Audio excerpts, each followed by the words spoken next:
and a stroke survivor, Jerry Wall. And why I do this show is to bring awareness of stroke, TBI, aphasia, really brain injury, and also to provide a platform for all survivors to share their journeys, what they're going through, and also bringing on experts in brain health so they can share their knowledge and for us to know. So this morning, my guest is the one and only Jeff Roberts, and we'll be hearing his amazing story and see what he's doing right now. So again, please ask questions, make comments, and let's get involved. And please, if you want to, get to my YouTube channel, Let's Talk Stroke, and subscribe to the channel. So anyway, let's go ahead and get started.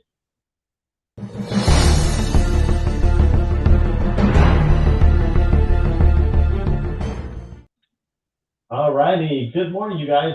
Michelle, Charlene, salute. Nice to see you. And let's go ahead and bring on Jeff. Hey there, Jeff. Hi, good morning, Jerry. Thanks for having me. Oh, absolutely, absolutely. So you had a good night last night, or how was that?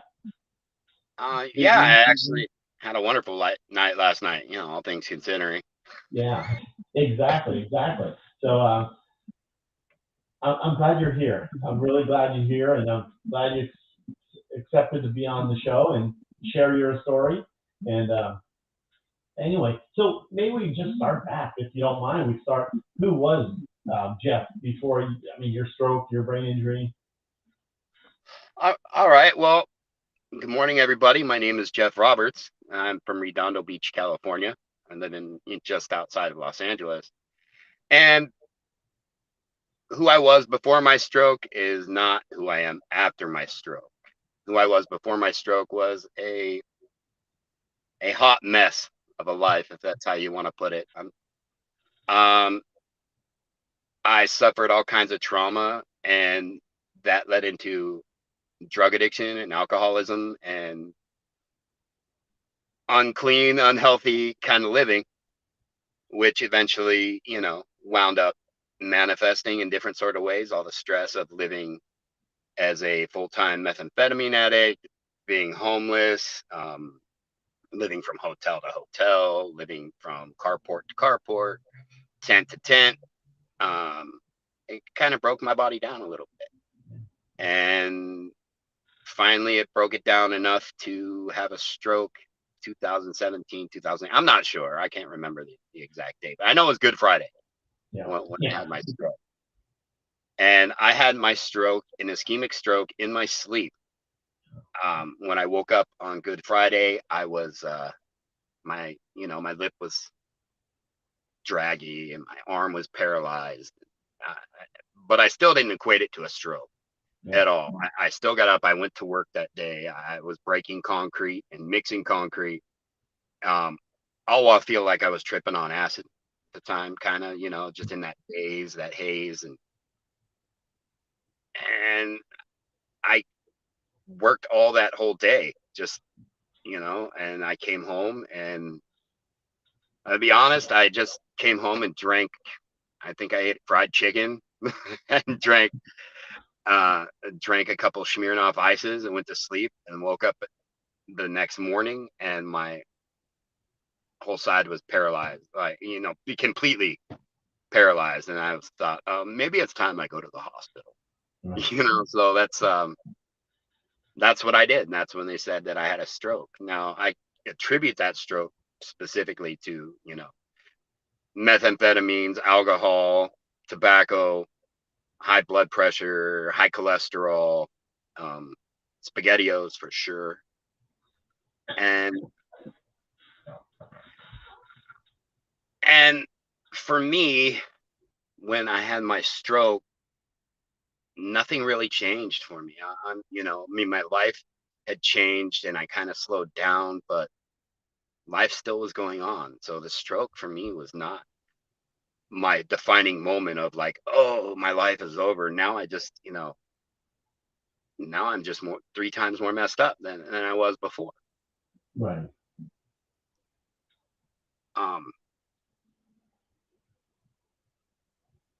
So dealing with that, I just, yeah, I mean, my story's actually a little crazier than that, you know, when it comes down to it. Right, But right. um, I'm just trying to soften it up and see where I want to go with it a little bit. Yeah, Yeah. I got. Go ahead. I have this uncanny knack of being really brash and having no tact. And you know, I've just been told by loved ones and people that love me in the survivor support group that I need to tone it down a little bit and think about what I'm going to say before I say it. Right, right, right. Yeah. I mean, you And, know, we were talking in the green room before, so I mean, you know, my filter's kind of broken right, due to the stroke, and you know, I kind of embrace that and I love it, but yeah, sometimes you know catch more flies with honey or sugar or whatever, however that's saying. I'm not even sure how that's saying. It doesn't matter. right. But you cleaned yourself up after all that. It took a while. It did. Okay, so after my stroke, I went back to being a full-time drug addict and alcoholic. Like real quick, I still smoke methamphetamines every day. And I still drank to the point of just getting drunk every day. And all that culminated and came to a head when I found my baby's mama, or you know, we weren't married, but we were together for 23 years. I Wow. found her dead of a fentanyl overdose in our RV where we lived on the street. I mean, we were living on the streets in LA in an RV. So Right, basically, I was smoking dope, working for gas and food and dope money.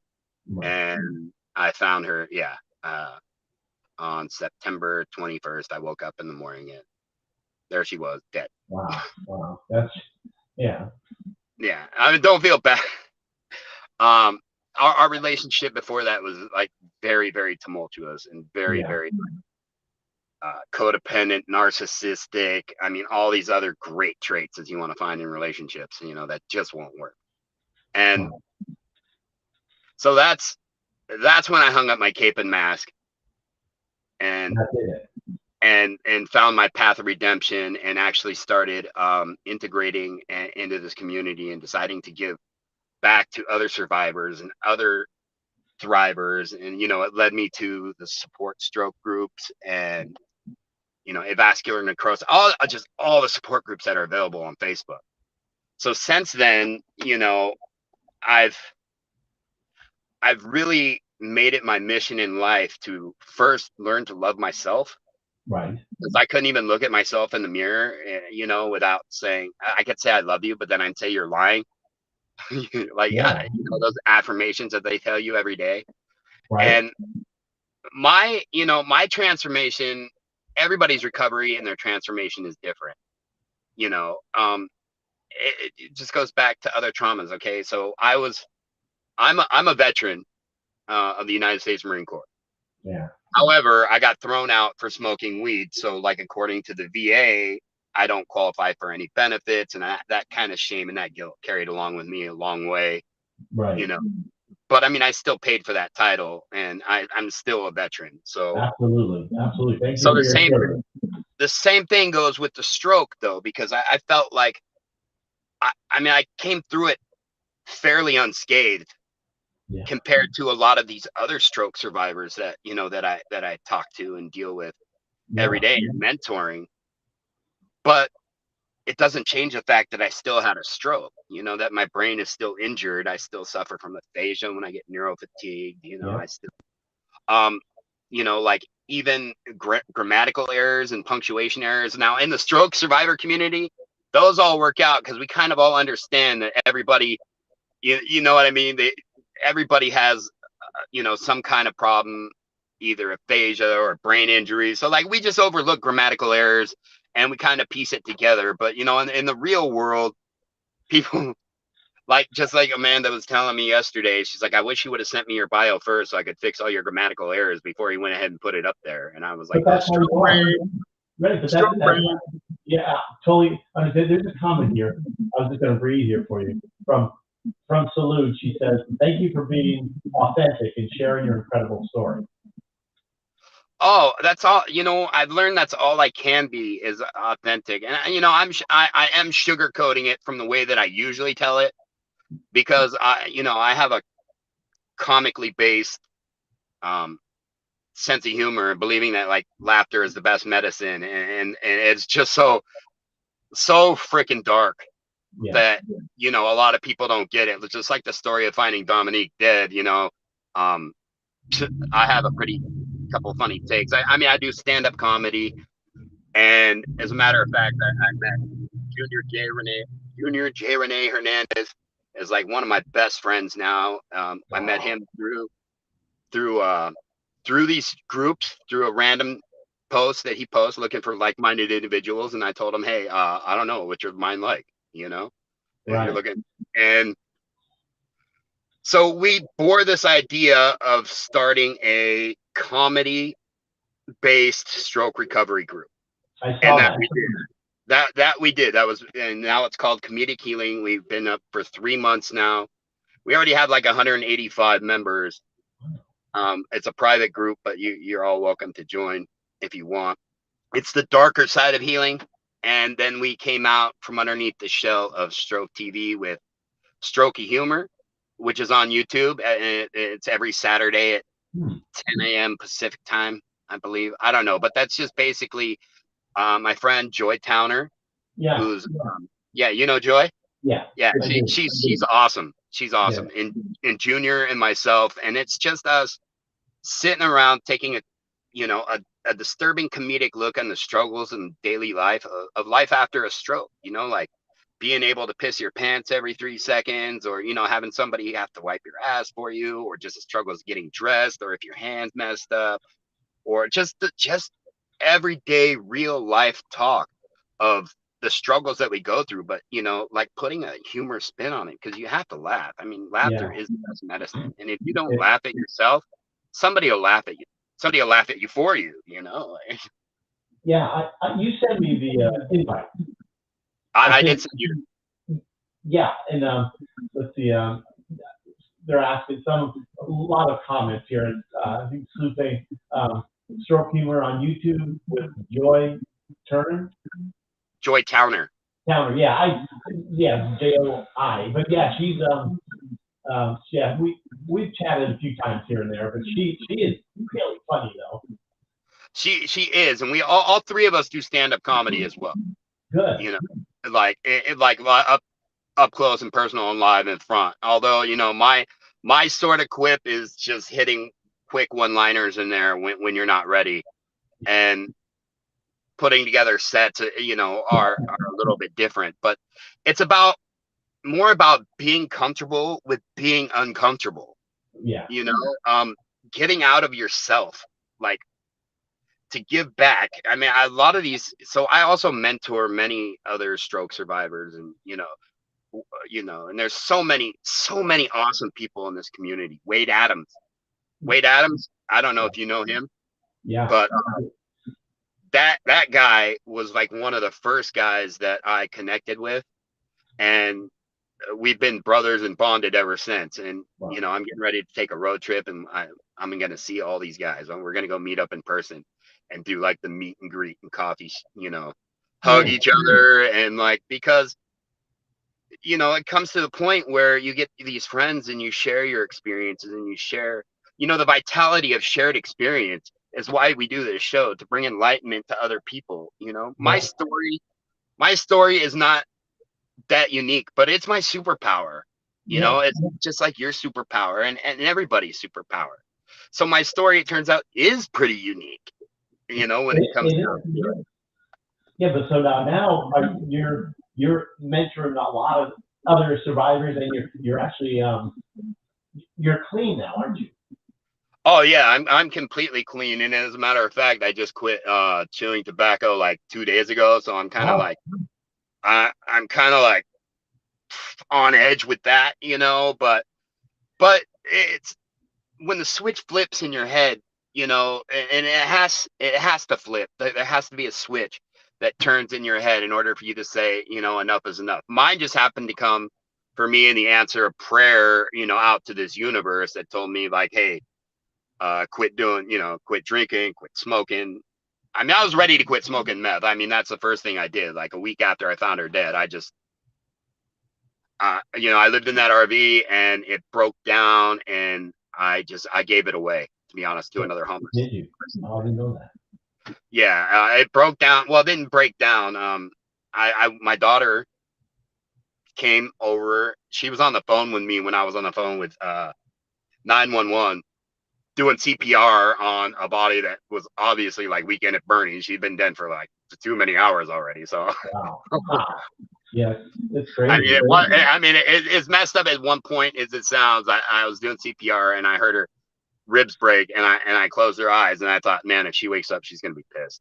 Like, that's what I thought in my head. Like, yeah. And you know, when the paramedics got there, they were like, oh well, yeah, obviously, you know, when she came up like stiff, you know, there was no red flags going on. But yeah. Wow. But since then, my life has turned around. I just started I dissected myself, pulled myself. I really took a good look at myself. And at some point along the lines, I just used the words change me. I started praying that out, change me into one who can see and hear and listen. And, you know, this universe will take care of you, and putting faith in something bigger than yourself and other than yourself. Wow. And once you realize, you know, I mean, if it's possible, if you can realize that the power of positivity is an awesome thing, that you have the choice every day to wake up and be positive, even when everything looks like it's going to fall apart, even when you can't decide what's going on, or, you know, or that the freedom doesn't lie outside of you in external validation. The freedom lies in between your eyes and your head. And if you got to live in there, you might as well make it as comfortable as possible. Yeah, absolutely. Yeah, it's amazing. Your story, I mean, I don't know, say some people I could see said it's okay to not sugarcoat your story. Because a lot of them here are saying, congratulations on getting clean. It's definitely, Jeff, your superpower. I mean, yeah, well, I mean, I'm not sugarcoating my story. What I'm sugarcoating is my language, and yeah. toning that down is what I'm doing. Okay, and perfect. I call them sentence enhancers, but unfortunately, you know, there's a lot of people out there that, yeah. And this has come to my attention through through Junior has the same problem right now, because when we get together, we get ruthless, and we just talk a bunch of shit. And there's a way, and I'm struggling with it, and it's a struggle. Like everything's, you know, kind of can be a struggle, but Right. it's okay, you know. Yeah. I'm just learning the happy medium there. Like life is exactly. Life is great. Yeah, and you self-love. You've accepted that, so you can look in the mirror now. Actually, yeah, I look in the mirror all the time now. I'm just like, I love you. I love you. No, I'm just kidding. No, but it is about self-love, and it's about radical acceptance. You know, accepting that things aren't the way that they were. And that's the hardest part, is accepting who you are. Of course, once I got rid of the drugs and the alcohol and all these other unhealthy coping mechanisms that I used to use, right? You know, and that's what it is. It was learning to use healthy coping mechanisms, studying the 4 agreements. You know, if you study like on the 4 agreements, and look at your cognitive distortion, and realizing if you can realize that you're perfect exactly how you are right now, right here today, that you're perfect. I mean, that was basically my whole transformation when I found her dead, is realizing that, you know, tomorrow's not promised and yesterday's gone. So that's when you start living in the now, the right here and the now. And you know what, it's, you know, what matters the most is what you do next. I'm not saying don't plan for the future, but I'm just saying take time to admire the beauty in the presence of being here and now, and finding, you know, the serenity of just being alive. And we're all alive for a reason, for one reason or another. And you know, and it's hard for a lot of people to understand that. It really is hard for a lot of these people to understand that. So, you know, having been in a victim mentality to a survivor mentality to a thriver mentality, and the ingredients are all the same. I'm not the baker, you know, I mean, I can't cook it for you, but the ingredients are all the same: self-love, self-acceptance, giving back, helping others. Like everybody that you talk to that is thriving in this world or thriving in this community or thriving at life has the same recipe. I mean, they spit it out differently, but I mean, just like there's a million and one ways to make spaghetti or a million and one ways to make a hamburger, or, just like they all taste different for everybody else. But, the recipe's still the same. It's just beet, meat, burger, and a bun, I mean. Yeah. So what do you tell people that are, because what a great story. I mean, what a change from from victim to survivor to thriver. But how do you, what would you tell, because that being involved with the stroke community, what would you tell somebody that's going through that, difficult, and just feel like, why me? Well, I take a harsh look. I mean, I do tell them, keep pushing, keep looking up all the time. Just keep looking up. Don't give up. Don't give up. Like, I mean, every day is not going to be rainbows and lollipops or sunshine. And it's not for everybody, especially those that are fighting mental health issues already. And their thinkers are messed up and you have traumatic brain injury. But, and it breaks down to, it is what it is, and those are harsh words to hear, but you've changed and you have to radically accept that change. Like, so you can't do things the way, or you're unable. I don't like the word can't. I really don't. Yeah, Because out of can't. Right. I mean, handicapable is more like it, not handicapped. Like, because, there's nothing that we can't do. Okay, maybe you're unable to do what you used to do and you're lamenting the loss of yourself, but you weren't the same when you were 5. You weren't the same when you were 20. You weren't the same when you were 22. We talked, you're not the same as you were yesterday. Like, if you tried your shoes left over right instead of right over left, the butterfly effect, and, you could have destroyed a whole nation in Japan somewhere, the whole city. Like, just the complications are weird. I'm sometimes I'm a weirdo, but like, but we all can.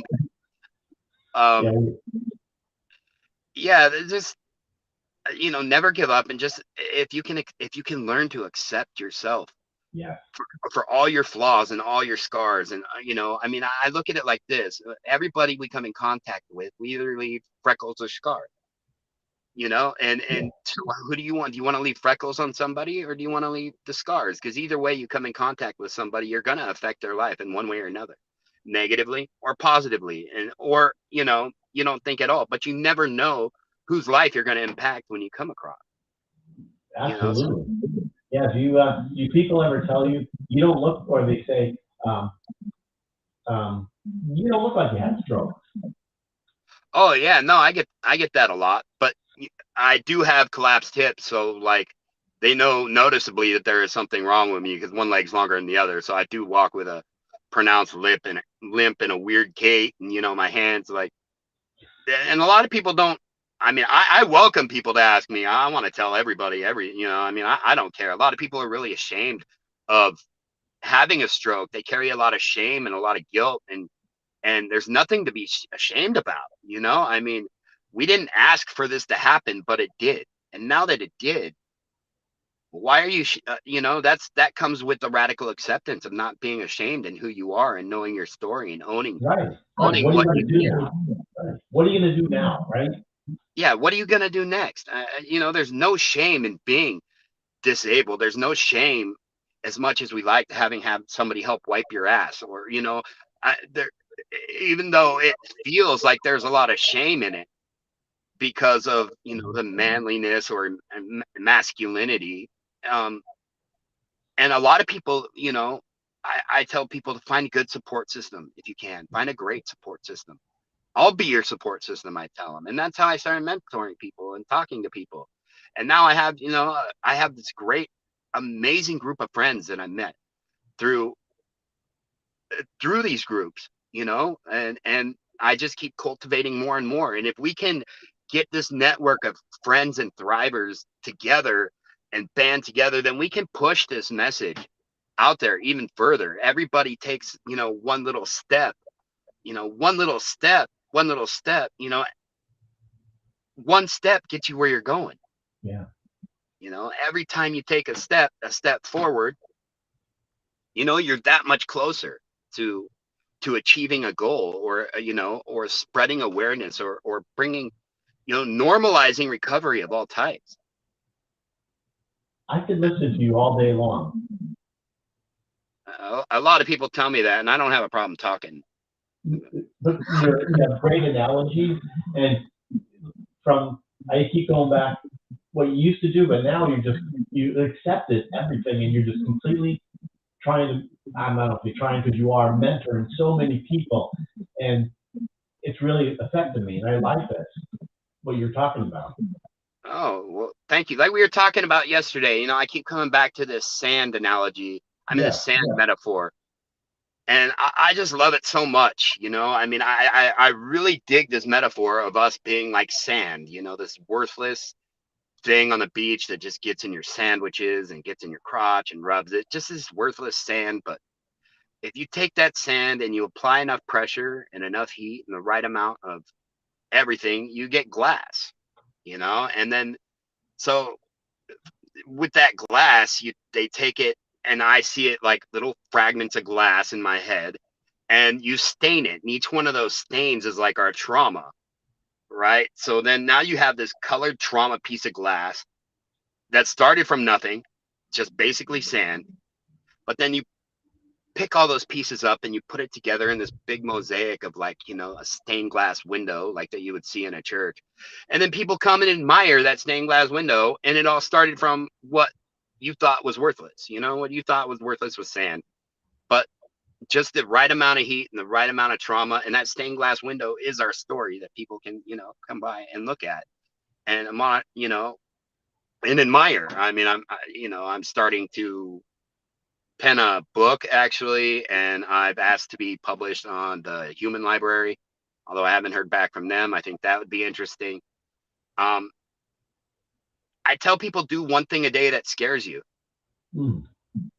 All the time. Do one thing a day that scares you. And I don't care if that's answering the telephone when it rings and you don't know who it is, or even just getting in the shower by yourself. Right. I mean, it could be anything. It doesn't really matter what it is that scares you. But, when you meet those fears head on, then you realize that there's nothing to be afraid of after that. And, and it kind of pushes that power of positivity, and it keeps it rolling and keeps it going. And if you can do one thing positive in the morning, to two things positive, to three thoughts positive, and not every day is going to be super, super positive. I mean, we all still fight demons, like they creep up. So, I mean, I still fight demons daily, but, it's the way I address them that, I see, when I feel a certain way and I feel like my brain is starting to dump chemicals, and then I start getting emotions, and then, and I start feeling like depressed or sad or angry. I like a contraction. It sounds kind of weird, but I time that emotion knowing that chemical dump will maybe last 6 to 18 minutes. So if I can push past that 6 to 18 minutes without ruminating on what it is that I felt sad about, I know I can make it clear and come through the other side. Like, wow. And I don't have to sit there and be medicated, but when you ruminate on something, like say, and just for instance, a lot of times it's Finding Dom dead, like that will flash through my head. Like my dog got hit by a car right in front of me, like less than a month before that too. Oh, wow. And so that one was hard for me to do, pick her body up out of the street, with her. Anyway. Yeah, no. Yeah. So unfortunately for me, when I went to go get some formal counseling, I don't fit the criteria for PTSD because my brain works just a little bit differently, and I don't ruminate on those things enough to cause a disruption in my life. Wow. So, yeah, no, this life is actually pretty amazing, but you just have to choose to make it that way. Yeah. And so, yeah, I don't know, man. Well, it's just, it's amazing. So how you have a current support system that you're mentoring? So yeah, you're mentoring a lot of people, survivors. They're right, survivors of life, pretty much, and then they're all not in the stroke community, believe it or not. I mean, not a lot of them are in the drug community, but a lot of them are in a vascular necrosis community. You know, those are a whiny bunch of bastards, I'll tell you that much. Yeah. I'm just they cry. Those guys cry more than stroke survivors. Yeah. Well, support system. I mean, I'm just kidding, because you know, everybody's problems are their own worst, and you know, so yeah, we're just out here making, you know, spreading positivity and love and kindness. Be kind to yourself. Also, I tell them, change your language to change your narrative. The way you talk to yourself and the way you talk to other people, right, is very important to the way that you're going to look and view and see yourself. I mean, if you talk kind to yourself, then it works. I mean, I know for a fact that it works, because, you know, 10 months ago, I wanted to die. really? Yeah, 10, 11 months ago, I didn't want to die, but I didn't want to live the way I was living. I was just praying for another stroke, a heart attack, anything to take me out, so I didn't have to continue living the life that I was living. You said 10 months ago? 10 months ago. Wow. All my transformation has happened in the last 10 months. I mean, I was just, yeah, 10 months ago, I really did not want to live at all. I mean, wow. I still found a reason to get up, and I always worked every day. I still work every day. Yeah.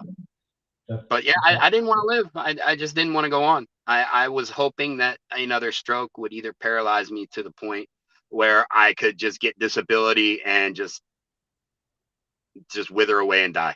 Wow, it's amazing. 10 months now, look at you. You're mentoring people. Yeah, today I go to the doctor, I take all my meds, I'm looking at like different holistic medicines. I want to live a long and healthy life. That's why I quit smoking, I quit drinking, I quit smoking weed.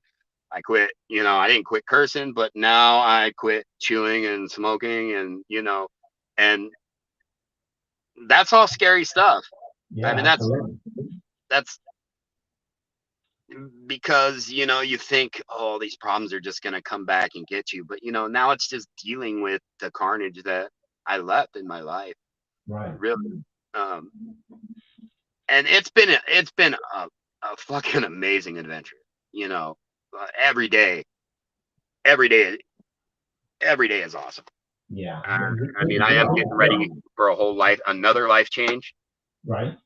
Too. I'm just getting ready to, I'm just getting ready to move to Carolina, which is like Jack Kerouac style, like one bag and that's it. Like, I broke my lease, quit my job. I'm gonna go in for a penny, in for a pound. Let's do this. Yeah. So let the adventure begin. Yeah, you should be proud of yourself. What you've been through. I am proud of myself, and you know what? And I'm proud of the people and the groups that we have of everybody supporting everybody. There's just so many amazing people out there, you know, that don't even know that they're awesome. And you tell them every day, you're like, hey, your story is awesome. They're like, I'm okay. I'm not that awesome.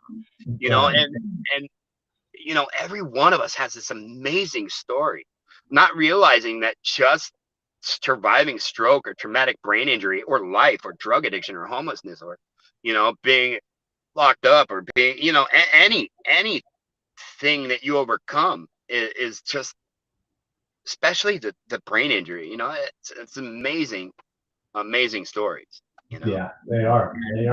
And you're hopefully going to be doing this sooner than later. Not hopefully. I mean, I mean, I will. There's no ifs, ands, or buts about it.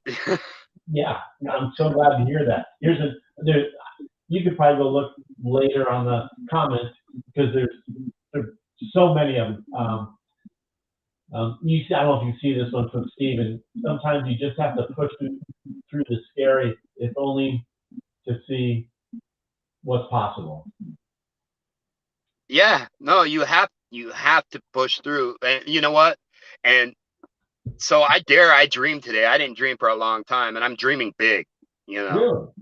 Really? Yeah, I'm dreaming that I know for a fact that we can make this comedic take on recovery really take off, because laughter is the best medicine, and it releases endorphins, and it helps you forget for a minute, that maybe life isn't so bad. And when you bring to light all these issues that we have, I mean, memory issues, and you're able to laugh at it, Right. because nobody makes it out of here alive, and we're all alive right now for a reason.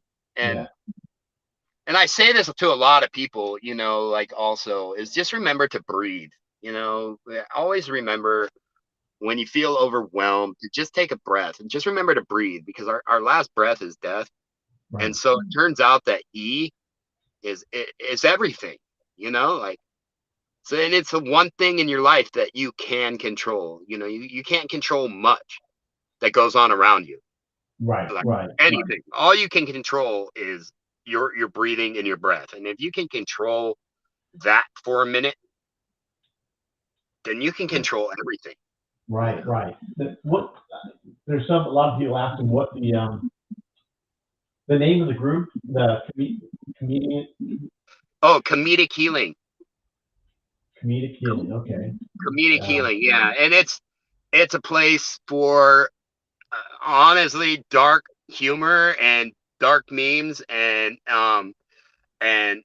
interaction of just daily life and struggles, that if you want to post in there, uh, anything that you think is funny, or takes on just the darker side of life. Because you have to have the yin and the yang.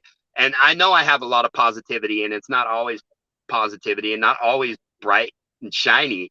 But in order yeah. to have that bright and shiny, you have to come from a lot of darkness too. And most comics that I know are dark, and they're the worst lot. They're anxious, they're dark, they're very cynical. They take a weird twisted approach. I mean, they're very funny, because they do attack those points of life that nobody else wants to really address, or they're thinking but really won't say. Right. Right. Exactly. What is it here?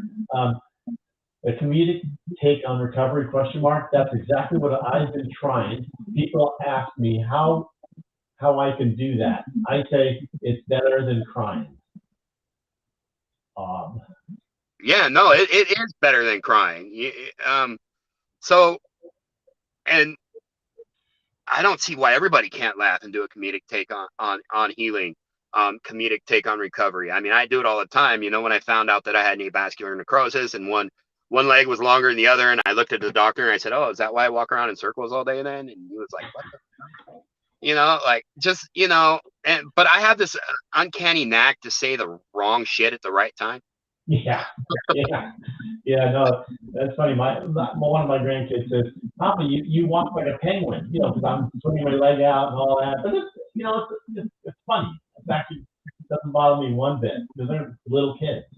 But Oh, from little kids are so awesome, because they're so honest, and right, that's where I feel like a little kid, even though my body, I really feel like a little kid in like Underoos, is yeah, how I try to live my life, and just being that brutal honesty, and and just living life to the fullest, without, before we learn the fear of the unknown, or the fear of being bold, or the fear of being crushed over, or life. We spend yeah, our whole lives as kids trying to be an adult, and we spend our whole adulthood trying to be kids.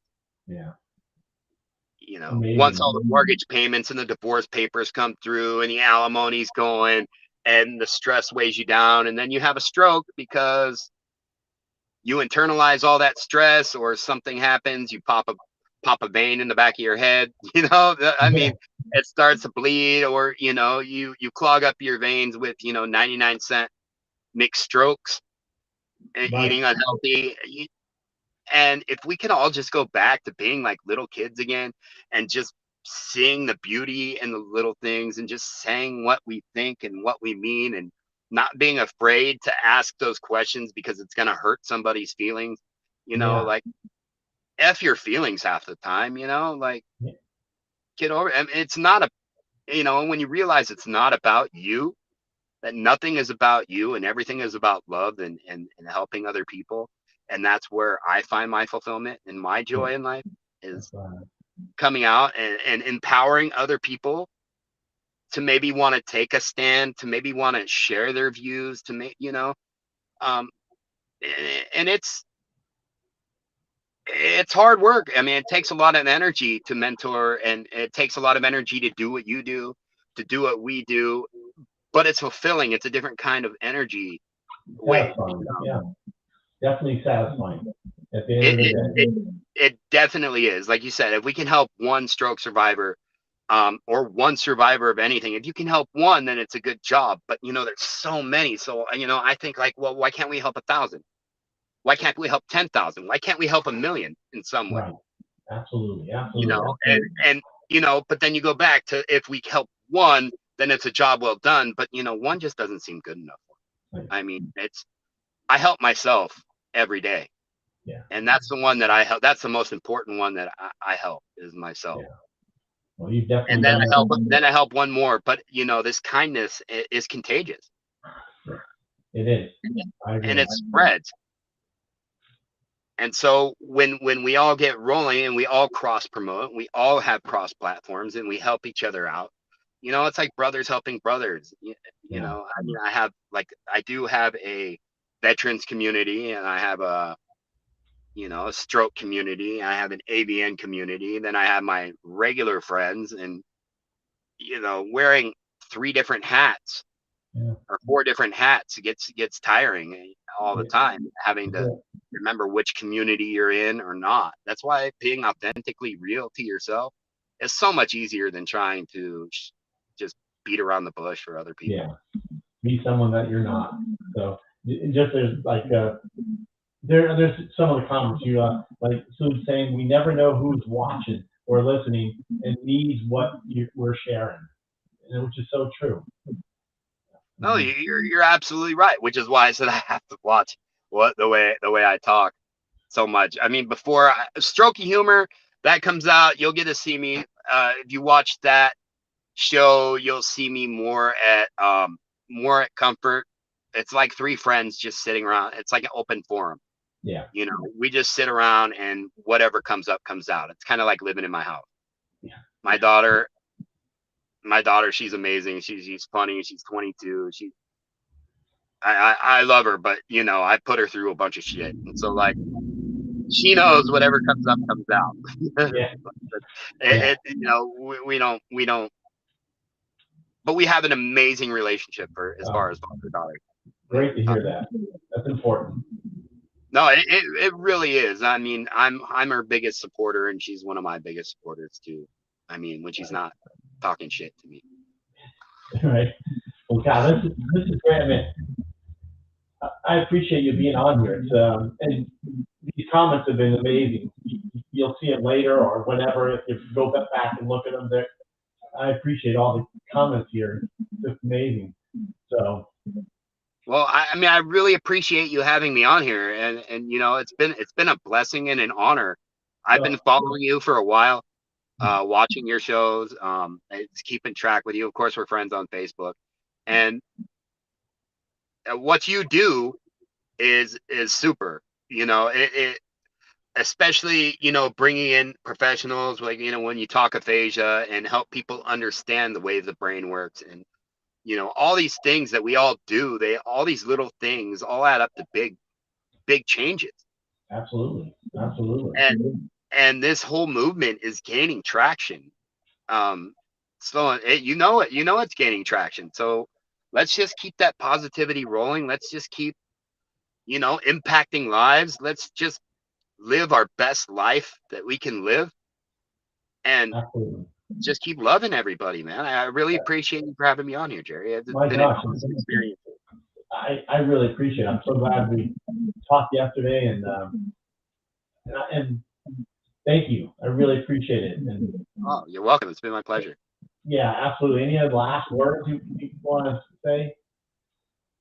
No, I kind of just like do my soliloquy all the way for the last 45 minutes. It's kind of shut up. But No way. no, I'm gonna leave you like to keep looking up. You know, just keep looking up. Don't ever give up.